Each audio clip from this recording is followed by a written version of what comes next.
Soto. Magsiupo lang po tayo.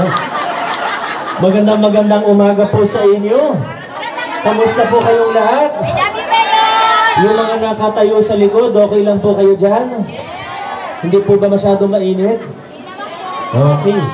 Yung mga nasa upper box, binabati ko po kayo. Magandang umaga sa inyo dyan. Siyempre, binabati ko po si Father. Good morning, Father. To our, sa ating mga konsehal, sa ating Vice Mayor. Siyempre, sa mga nag-welcome sa atin, yung mga opisyalis ng Barangay Manggahan, sa panguna ni Cap Kin, Cap Consikin. At siyempre, higit sa lahat, tayo po ay nagpapasalamat sa ating butihing congressman na tunay nga namang napakasipag. At narinig niyo naman po siyang nagsasalita kanina. Ang congressman natin, hindi lang basta nagpahalal, hindi lang siya basta tumakbo at nanalo bilang congressman. Kung hindi, talagang nagtatrabaho, una. Pangalawa, talagang pinag-aaralan niya kung ano yung mga sinasabi at mga sinusulong po niya bilang chairman ng Basic Education sa ating kongreso. Ang dami niyo pong naisusulong ng magagandang batas para sa ating lahat. Pakikinabangan po ito ng bawat isang pamilya, lalo na ng mga mag-aaral po natin, lalo na ng mga kabataan.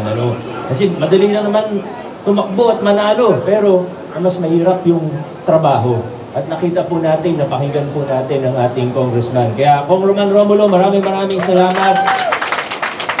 Napakaswerte po natin. Ako po, bilang mayor ninyo, talagang papasalamat ako sa Diyos, una sa lahat. At pangalawa, papasalamat po ako sa inyo. Dahil may mga kasama po ako na maayos, may kasama po ako na masisipag, may mga kasama ako na nagtatrabaho talaga. Kung papansinin po ninyo, itong 2025 lang, dami nang naging, ilang linggo pa lang ang bagong taon, Pebrero pa lang ngayon, nasa 6 o 7 linggo pa lang tayo sa 2025. Pero ang dami nang naging inauguration. Sa totoo, hindi ko na mabilang, pero lagpas sa 10 na yung inauguration po natin. Ibig sabihin, sa isang linggo, mahina yung may isang inauguration o may isang bagong project. Kadalasan, 2, 3, minsan araw-araw, meron kaming mga inauguration. Minsan, lokal na pamahalaan ang nagpapagawa, binadgetan, in-implement ng ating LGU sa tulong ni Vice Mayor Dodot at ng ating mga konsyal. At minsan naman, DPWH implemented at sinisiguro po ni Congressman na nakalaan ng maayos ang pondo ng nasyonal para sa mga proyekto na pakikinabangan ng mga Pasigenyo. Pero papansinin po, di ba? Talagang ang daming nangyayari, ang daming magandang nangyayari sa ating lungsod ngayon. Pero alam niyo kung bakit nangyayari po? Isa sa talagang dahilan kung bakit nangyayari po ito. Dahil maganda ang teamwork ng inyong City Council, Mayor, Congressman at Barangay. Ito po ay talagang napaka-thankful, napaka-grateful ko. Ako ay talagang nagpapasalamat sa Diyos at sa inyo dahil binigyan niyo ako ng mga kasama na maayos. Diba, sa ibang lugar, nakakalungkot, no? Minsan nababalitaan natin sa ibang lugar, Mayor, Congressman, Vice Mayor, nag-aaway-away, nag-aagawan sa project. Dito, bakit hindi nag-aagawan sa project ang inyong Mayor, Congressman? Alam niyo po kung bakit? Kahapon sa San Joaquin, may inauguration po ng bagong basketball court. Sa totoo, nung nandun po ako noong 2022, sinabi ko sa mga tao, ipapagawa natin yung court, pwede pondohan ng LGU. Pero sabi ni Kong, hindi, kaya to ng DPWH, maglalaan daw siya ng pondo. Sabi ko, sige, bakit sa Pasig? Hindi nag-aagawan ng proyekto ang congressman, ang mayor, ang city council. Alam niyo po kung bakit? Kasi hindi naman namin ito pinagkakakitaan. Wala naman kami dito kahit isang piso. Kaya ang importante, mapagawa. Yan lang po ang iniisip namin. Kung papagawa ng DPWH, good. Kung mapapagawa ng LGU, good. Kung mapapagawa ng barangay, mas lalong good. Alam mo, para sa kaalaman po ng lahat, bukod sa DPWH project, bukod sa LGU project, ang ating pong city government ay nagbibigay po ng tinatawag na aid to barangay. Financial subsidy po ito ng city government po natin sa ating... Kaya friend, ingat ka. May nahulog. May nahulog pala. Nagbibigay ng aid sa barangay natin. ang city government, buti na lang may helmet po kayo. Ate. Alam niyo po ba kung magkano yung aid to barangay natin? Nasa 4 to 6 million po, depende sa laki ng barangay. Per year po ito. Bakit po natin sinimulan ito noong 2019, 2020? Para mapabilis ang serbisyo. Ako po hindi ko kailangan ng credit. Hindi ko kailangan na ang pangalan ko nakalagay sa project. Ang importante sa atin, magawa ng anong kaya nating bilis. Diba? At alam naman natin, city government, napakalaki.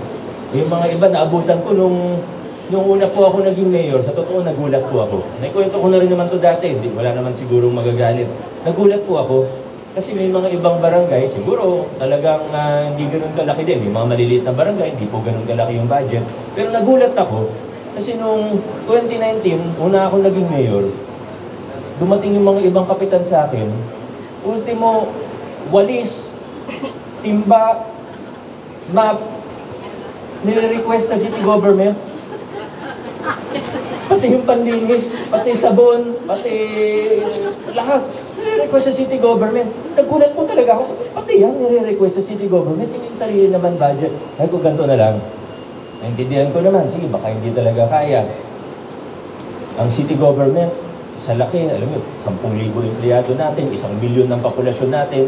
Aminin natin, ang gobyerno minsan hindi ganun kabilis. Diba? Inaayos natin mga proseso natin, malaki na rin ang binilis natin, malaki na rin ang pagbabago, malaki na rin ang improvement natin. Pero aminin natin, ang gobyerno minsan, diba? Kahit saan naman sa mundo, talagang minsan. Kaya para mapabilis, anong naisip natin gawin? Magbigay tayo ng tulong sa barangay, sila makakapag-implement. Dahil silang frontliner ng gobyerno, barangay ang frontliner ng gobyerno. Magbigay tayo ng aid o financial subsidy sa mga barangay para mapabilis ang serbisyo, para yung maliliit na bagay hindi na i-request sa city government. At natutuwa naman po ako dahil may mga barangay na talagang ginagamit ng maayos yung financial subsidy natin. Hindi na po ako mahiyang sabihin na isa sa gumagamit ng maayos ng ating financial subsidy ay yung Barangay Manggahan. Kaya, maraming salamat. At sa susunod na mga panahon siguro, habang collect na, siyempre, pag nagbigay ng pondo ang city government sa barangay, hindi po doon nagtatapos. May report din sila sa amin, nililiquidate nila yung pondo. Siyempre, million din po yan, malaki din po yan. So, sa susunod ng mga panahon, i-report ko po sa inyo at sa lahat ng Pasigueño kung saan ba ginagamit ng mga barangay yung financial subsidy mula sa city government. Tama lang naman po siguro, di ba? Nagawin po natin yun. Ilista po natin ano ba yung mga project nila, saan nila ginamit yung 4 to 6 million per barangay po natin. Dahil yan naman talagang isa sa pinaglalaban natin. Yung pagiging bukas ng ating pamahalaan, yung pagiging transparent ng ating pamahalaan. Ang dami na nating natitipid na pondo. Sa totoo, yung mga malalaking proyekto natin ngayon, nagawa po natin, na-budgetan natin, gaya ng redevelopment po ng City Hall po natin. Alam natin, kailangan talaga i-redevelop yung area. No? Hindi lang building yun, 2 hektarya po yun. Pero saan natin nakuha yung pondo doon? Malaki pong project yan eh. Actually, sinasabi lang 1 building, pero sa totoo, 3 building yun. Tapos may plaza, may kalsada, may IT network, marami pang ibang kasama doon sa project. Yung mga kailangan natin, may senior citizen center po yun, may health facility po yun. Hindi lang po siya City Hall talaga, yun lang yung una namin na ikwento sa inyo. Pero saan po natin nakuha? Yung 9 billion yun, saan natin nakuha yung 9 billion project? Kasi kung titingnan natin na maigi yung budget, kung hindi natin siya i-oversee at pag-aaralan talaga natin, makikita po ninyo na walang programa, walang proyekto na nabawasan ng budget.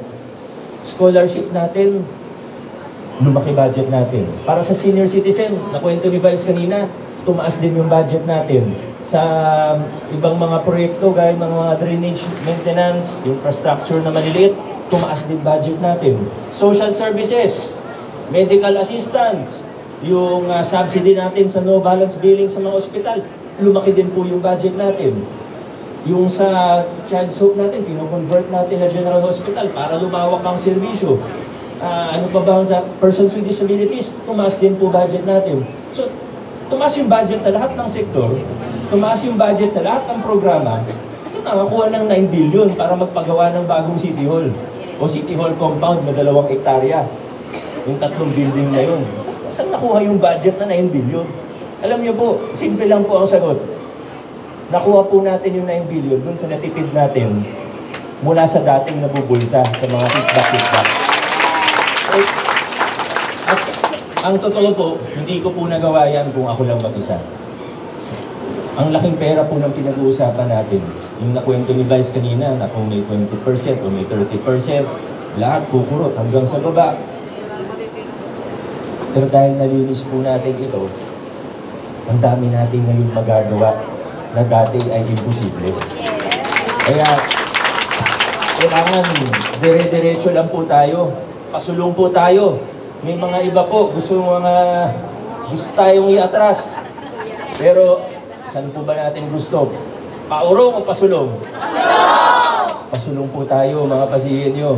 Alam nyo, minsan nakakalungkot kasi may mga nababalitaan ka na kakalap ng kasinungalingan, fake news, disinformation.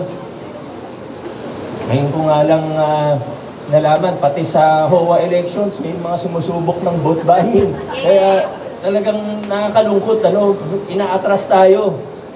Pero mataas ang tiwala natin sa bawat pasigilyo. Ang pinag-uusapan natin dito, hindi lang politika eh.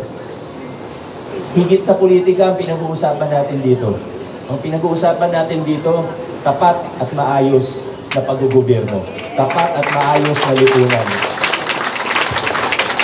At gaya ng sa punto ni Kong Roman, pati ni Vice Mayor Dodot kanina, ang bawat isa sa atin ay may, hindi maliit, kundi ang bawat isa sa atin ay may malaking maiaambag tungo rito. Maraming salamat po sa inyo. Congratulations sa atin. God bless Pasig City. Maraming salamat. Okay, ready na po tayo? 3, 2, 1, 2, 3. Ayan na mga kaibigan, at nakita nga natin ngayon ang ginawang ribbon cutting ceremony and blessing dito sa sinagawang inauguration ng kalsada rito, no? At ito'y mamaya silipin din natin yung kahabaan nito at sundan natin ang si Father na magbabasbas nga ng holy water. So makita na rin natin dito si Barangay Captain King Cruz. Christ, the Son of God, came into the world so that he may have the starter children of God. Whatever mercy to uniting people among themselves and raised with God's plan. This infrastructure, the road and other facilities provided by the government of the Manhattan, Barangay, and the city mayor, eliminate separation and bring together those separated by mountains, rivers, and far distances.